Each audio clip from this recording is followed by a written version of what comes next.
Bonjour et bienvenue à cette journée Chaos. Nous allons traiter ensemble le thème de la chirurgie rachidienne dans le cadre de la chirurgie assistée par ordinateur et vous faire part des résultats de notre expérience marseillaise. Ces dernières années, les technologies assistées par ordinateur sont en pleine expansion et évidemment la chirurgie rachidienne ne fait pas exception. On peut résumer les objectifs de ces technologies en quatre grands points. D'une part, la planification de l'intervention, deuxièmement, la sécurisation de l'intervention, puis on pourra arriver à une personnalisation de l'intervention. Et enfin, dans un autre chapitre, nous allons voir un peu l'application à l'enseignement et à la recherche, notamment par l'intermédiaire de simulations. La planification opératoire constitue la première étape et une étape majeure et fondamentale de la prise en charge de nos patients, notamment en chirurgie rachidienne, dès lors qu'on s'intéresse par exemple aux déformations. Et l'objectif de toutes ces planifications va être d'anticiper le résultat post-opératoire et surtout de chercher à transformer ce planning opératoire en une réalité post-opératoire. Il s'agit par ailleurs d'un premier pas vers la personnalisation de l'intervention, que ce soit par l'utilisation de tiges ou d'implants sur mesure, par exemple par impression 3D. Nous avons dans notre expérience marseillaise l'habitude d'utiliser des tiges spécifiques patients. L'objectif est alors, à partir des téléradiographies de profil réalisés en préopératoire, de simuler le geste opératoire et de dessiner le contour de la tige tel qu'on veut l'obtenir en post-opératoire. On peut ensuite commander cette tige et obtenir idéalement la réalisation en post-opératoire exacte du planning que l'on avait fixé à l'intervention. Cette planification constitue donc une étape de préparation qui est majeure. Il s'agit de mettre à profit le temps entre le moment où on planifie l'intervention et le moment où on la réalise afin d'obtenir une prise en charge optimale. Elle pourrait avoir également d'autres intérêts, un intérêt mécanique parce qu'on va éliminer les petites dépressions qu'on va créer lors du cintrage de la tige et un petit gain de temps en fin d'intervention quand il s'agit de cintrer la tige. Il existe toutefois évidemment des limites, et les limites elles peuvent être liées à la planification, c'est-à-dire qu'à ce moment-là, si on réalise une mauvaise planification, on aura de fait un mauvais résultat post-opératoire, mais elle peut également être liée au patient si on n'arrive pas à obtenir la correction souhaitée en cours d'intervention. Il s'agit de technologies qui sont actuellement en pleine expansion et qui devraient largement se.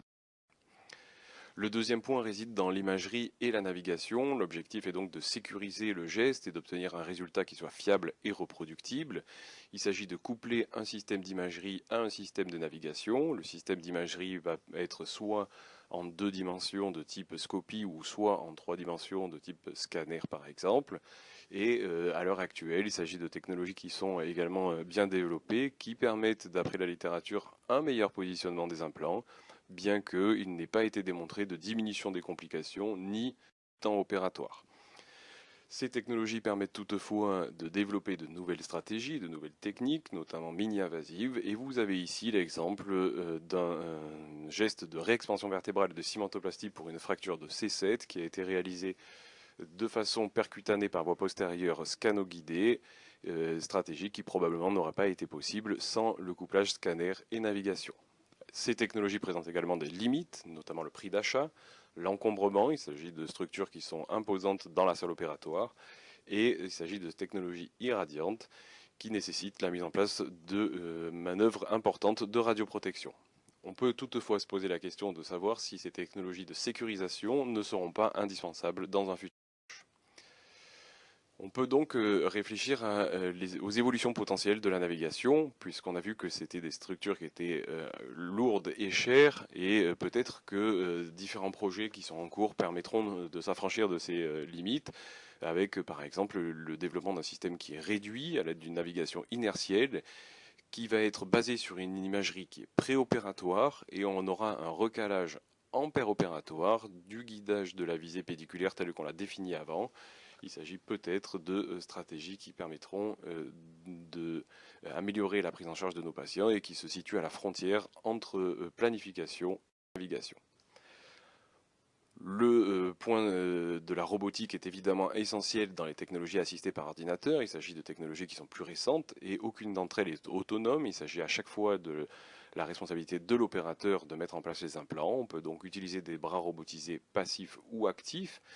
Et ces bras vont permettre d'une part de déterminer la trajectoire idéale et de maintenir la position choisie, avec ici un exemple de fixation C1, C2 par voie postérieure percutanée pour prise en charge d'une fracture à l'aide d'un bras robotisé passif. Cette robotique peut cependant également être développée, même si les indications ne sont pas encore parfaitement précisées, et nous avons dans notre expérience utilisé les bras robotisés dans la réalisation d'abord antérieur multi-étagé du rachis. Les bras robotisés vont permettre l'abord chirurgical, rétracter le psoas ou maintenir les vaisseaux, puis de réaliser des greffes multiniveaux qui peuvent potentiellement se développer vers de nouvelles indications. Concernant l'enseignement et la recherche, on a tous entendu parler de la simulation qui consiste à appliquer la devise jamais la première fois sur le patient et il s'agit donc d'obtenir et d'acquérir des compétences techniques progressives qui vont être un complément du compagnonnage chirurgical tel qu'on le connaît.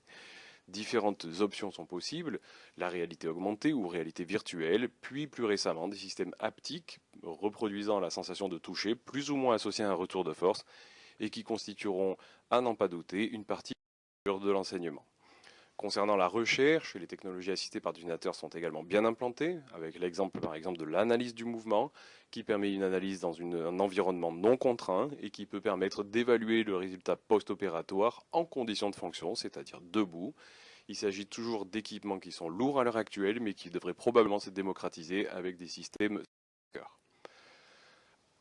Si on doit conclure, il existe une véritable invasion des technologies assistées par ordinateur en chirurgie du rachis. Elles vont prendre leur place avant l'intervention, pendant l'opération, mais également après le geste opératoire, avec chaque fois l'idée d'obtenir un résultat le plus parfait possible, de réduire les aléas chirurgicaux et d'assurer la formation des chirurgiens. Je vous remercie de votre attention.